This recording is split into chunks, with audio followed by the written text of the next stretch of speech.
Good morning, student. This is your SST class. आज बेटा geography में हम सेकंड चैप्टर स्टार्ट करेंगे। चैप्टर है संसाधनों का वितरण, उपयोग और संरक्षण, distribution, utilization and conservation of resources.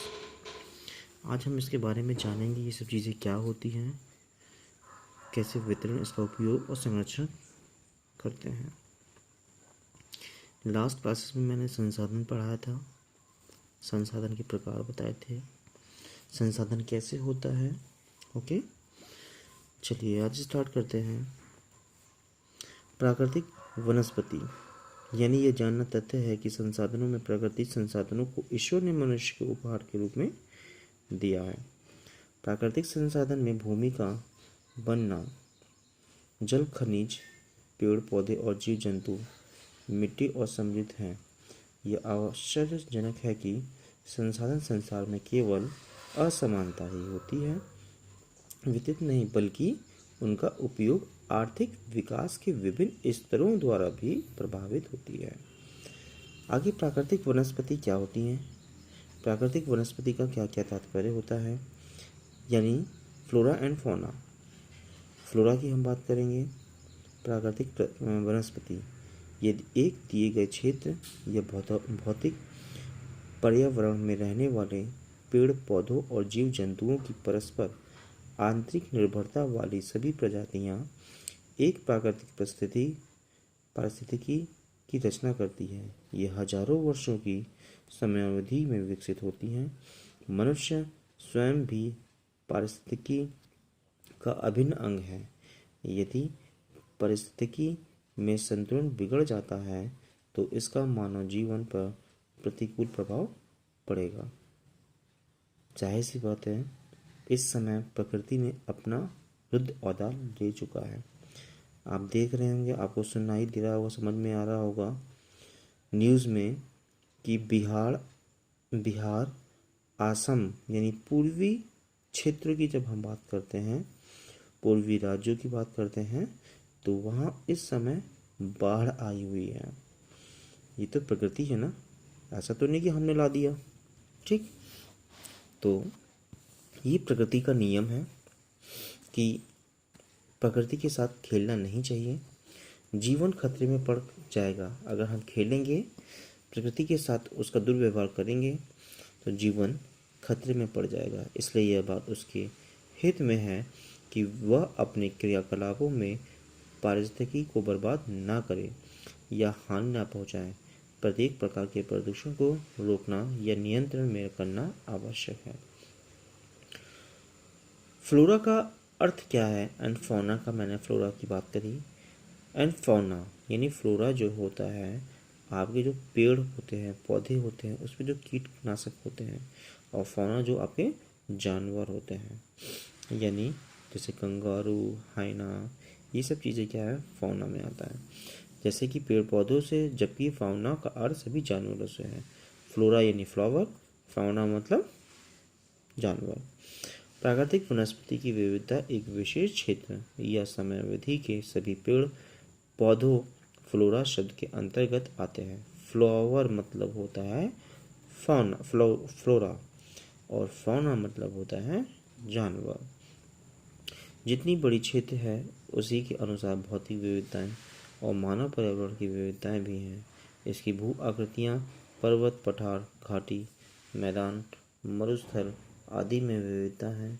इन सभी में विभिन्न किस्म के पेड़ पौधे पाए जाते हैं। फ्लोरा में अनेक वनस्पतियाँ पाई जाती हैं, जड़ी बूटियाँ पाई जाती हैं, कई प्रजातियाँ पाई जाती हैं पौधों की। हमारी जलवायु में भी विविधता पाई जाती है। वार्षिक तापमान 50 डिग्री सेल्सियस से 45 डिग्री सेल्सियस अधिकतम गर्मी और ठंडी स्थिति को पैदा करने वाला तक भिन्नताओं वाला है। वार्षिक वर्षा भी विविधता वाली है। यह 10 सेंटीमीटर से भी कम वर्षा होती है, ठीक है, लेकर 1000 सेंटीमीटर से अधिक तक वर्षा होती है। जलवायु कभी कभी गर्म और कभी आर्द्र, कभी गर्म और शुष्क, शीत और शुष्क, इसी तरह भिन्न भिन्न प्रकार की होती हैं। प्रत्येक जलवायु क्षेत्र को अपनी वनस्पति होती है। भारत में विभिन्न किस्म की मिट्टियाँ होती हैं। इसमें जलोढ़, काली, लाल, लैटराइट, मरुस्थलीय, पर्वतीय मिट्टियाँ आदि हैं। ये भी वनस्पति में विविधता का कारण होती हैं।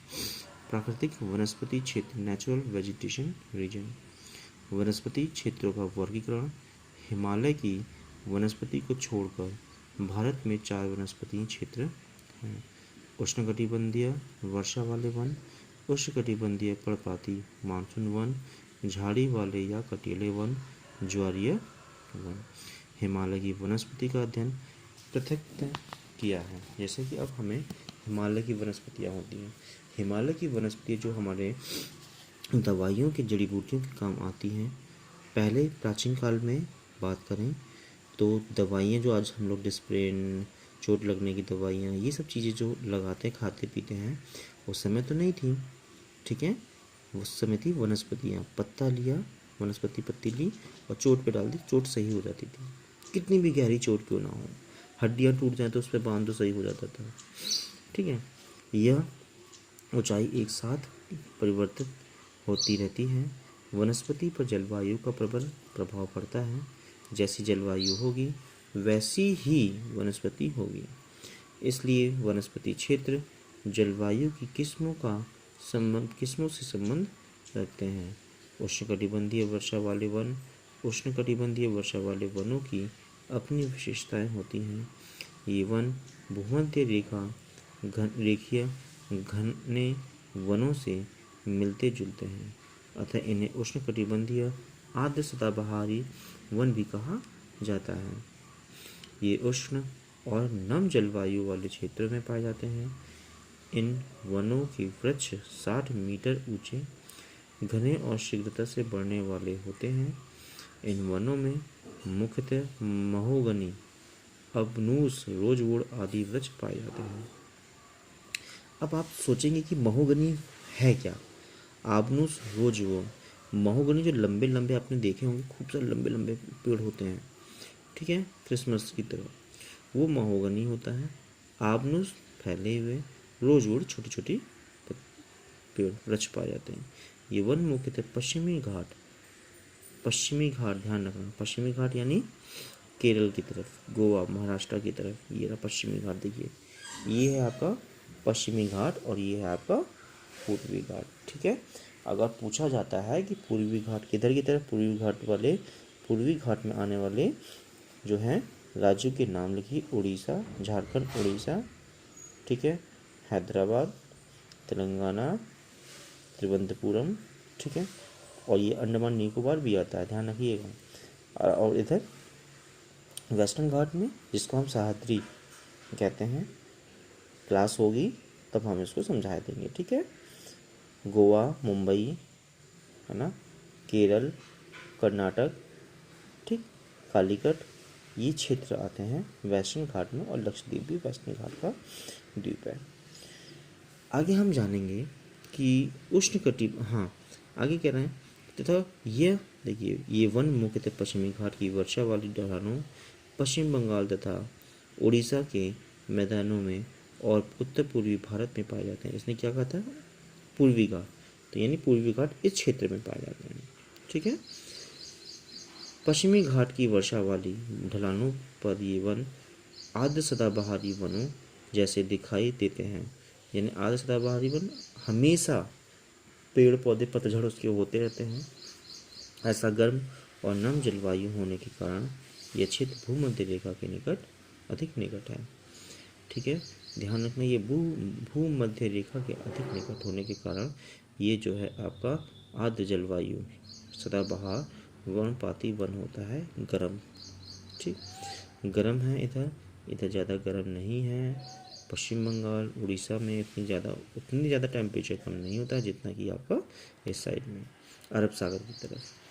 ठीक है, आज हम बस इतना ही टॉपिक लेके चलेंगे। इसको समझना है, पढ़ना है। Thank you.